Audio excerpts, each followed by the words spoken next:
Саламатсыздарбы? Бүгүн биз дагы 4 элементти үйрөнөбүз. Бул 7, 8, 9, 10 элемент, 10 элементке келдик. Ал үчүн биз жогору жактан ушундай илмек кылып, астыга түз сызык алып түшөбүз.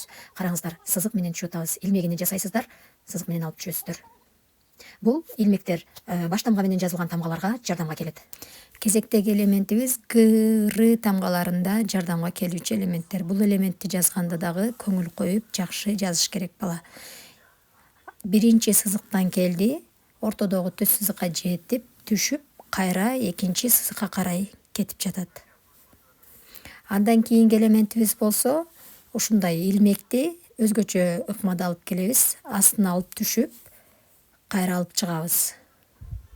Бул элементти жазганыңыздарда астына алып түшкөн сызыктарыңыздар кийинки элемент менен бирдей кетиш керек. Ошондо балдар узунунан астына түшкөндө дагы ар бир тамганын аралыгын, узундугун бирдей алып кеткенге машыгат. Бул элементти дагы сөзсүз жазып үйрөтүп коюңуздар. Бул элементтин дагы тамгаларга жардамы тиет.